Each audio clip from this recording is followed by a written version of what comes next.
Oui, merci Madame la Présidente. Alors tout d'abord, mes remerciements aux représentants de TikTok qui ont finalement répondu aux injonctions du Parlement européen. Alors moi, la première interrogation, c'est que nous sommes en pleine période électorale et nous discutons finalement des élections en Roumanie.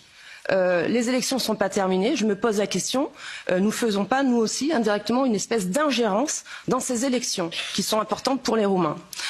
La deuxième question, on l'a vu, et elle soulève la liberté d'expression, on l'a vu cette année, a été marquée par des attaques sur les réseaux sociaux. On l'a vu avec Thierry Breton qui a attaqué plusieurs fois Elon Musk. Cet été, c'était Telegram avec l'arrestation de son dirigeant. Aujourd'hui, c'est TikTok, parce qu'effectivement, les résultats électoraux ne plaisent pas. Les sondeurs n'ont pas vu arriver ce candidat et donc du coup, ils ont trouvé un coupable. C'est TikTok. Au fond, la question qui se pose, c'est pas de savoir si le DSA est bien respecté par TikTok, mais quels éléments pourraient être trouvés pour expliquer la percée électorale d'un candidat eurosceptique en Roumanie.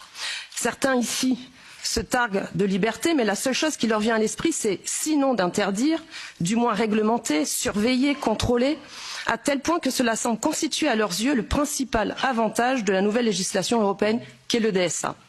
Certains d'entre vous sont tellement aveuglés par l'idéologie européiste qu'il leur est impossible de concevoir que d'autres ne pensent pas comme eux. C'est forcément la faute d'un élément extérieur. Donc je le répète, aujourd'hui c'est TikTok en Roumanie, hier c'était X aux États-Unis.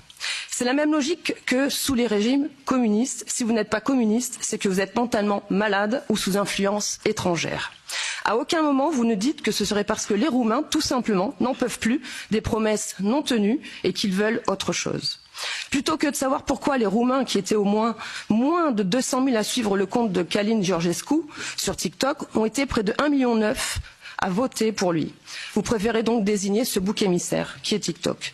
Moi, je me permets juste un petit conseil, plutôt que de vouloir restreindre toujours la liberté d'expression, faites en sorte que nos citoyens vivent mieux. En Roumanie, le salaire minimum net n'atteint même pas 500 € et près d'un quart de la population vit sous le seuil de pauvreté. C'est ça la réalité et ce n'est pas la faute de TikTok ou de je ne sais quelle autre plateforme numérique.